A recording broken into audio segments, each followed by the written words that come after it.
शम्भवे गुरुवे नमः। शम्भवे गुरुवे नमः। शम्भवे गुरुवे नमः।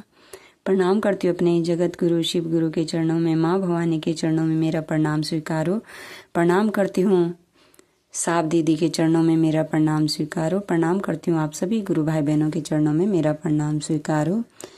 आगे सुनेंगे पुस्तक अन्न मिलाकर, पेज नंबर 22।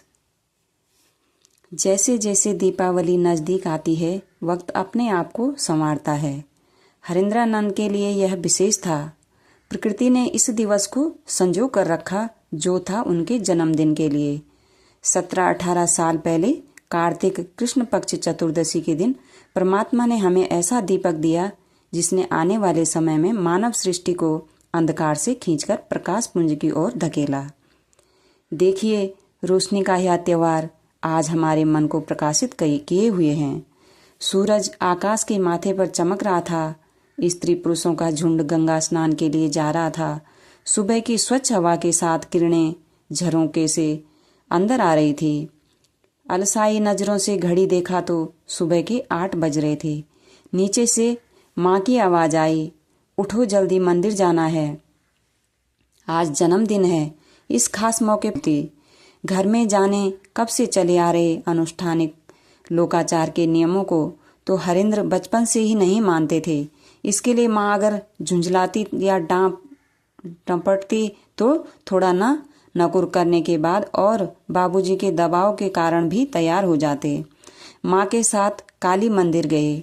वहाँ अष्टभुजी काली की प्रतिमा के सम्मुख हरेंद्र के हाथ अपने संस्कारगत प्रभाव के कारण स्वतः ही जुड़ गए, परंतु मन नहीं। बगल में ममत्व की देवी स्वयं के लिए उस अष्टभुजी देवी से कुछ मांग नहीं पाई, लेकिन बेटे के लिए दुआ निकल रही थी। हे देवी, मेरा बेटा पढ़ाई में मन लगा सके, अपने परिवार में रहे और जीवन को खुलकर जी सके। इसी बीच बड़कू ने मंदिर की घंटी बजा दी। टन टन की आवाज से माँ का ध्यान भंग हुआ। घर पहुंचते ही माँ ने नाश्ता दिया। तब तक रामेश्वर मंडल भी फूलों का गुलदस्ता लिए जन्मदिन की बधाई देने घर पहुंच चुके थे। कोने में लगा डाइनिंग टेबल स्वादिष्ट व्यंजनों से सजा था। बचपन से ही भोजन के प्रति संवेदनशील रहे हरेंद्र ने अनमने ढंग से थोड़ा खाया। आप तो फोटोग्राफी के शौकीन हैं, चलिए आज शिव गादी की गुफा घूम आए, वहां आपके शौक को भी मंजिल मिलेगी, प्रोफेसर साहब ने कहा।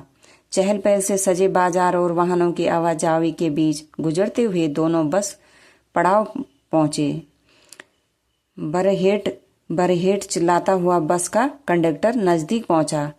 कहाँ जाएंगे भैया, कहाँ जाएंगे भैया, बरहेट मंडल जी ने कहा। दोनों बरहेट के लिए प्रस्थान कर गए।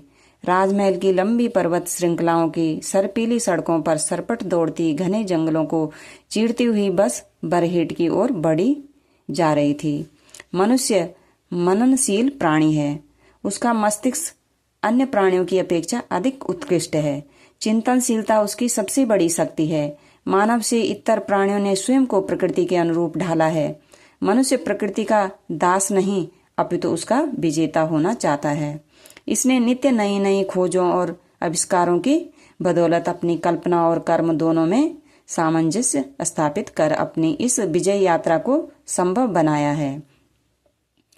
हरेंद्रनंद भी अपनी अपूर्व जिज्ञासा और इच्छा शक्ति की बदौलत प्रकृति के अनसुलझे रहस्य तक पहुंचना चाहते थे। उनकी इसी निर्भीकता और विचार शक्ति ने इस परीक्षण के लिए प्रेरित किया। गाड़ी बरहेट पहुंच चुकी थी। दोनों पैदल ही शिव गादी की गुफा की ओर चल दिए। वहां की खास बात यह है कि यहाँ श्रावण के महीने में लोग कांवर लेकर जलाभिषेक के लिए आते हैं। पास के झरने से गिरते हुए पानी की स्पष्ट आवाज सुनाई दे रही थी। प्रकृति को अपने सुंदरतम रूप में पाकर वे अपने आप को रोक नहीं पाए। कैमरे के लेंस और चमकते फ्लैश ने मनोरम दृश्यों के साथ इन्हें भी कैद कर लिया था। फोटोग्राफी के बाद झरने को पार कर मंदिर गए। वैसे मंदिर के भीतर जाने की इच्छा उतनी बलवती नहीं थी।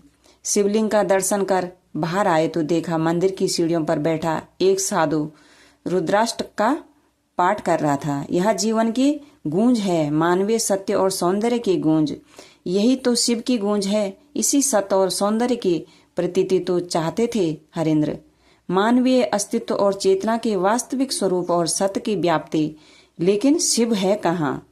दर्शन शास्त्र के पन्नों में, हमारे इतिहास की स्मृति विस्मृति की क्षितिज रेखा पर, या स्वयं अंतर्मन में?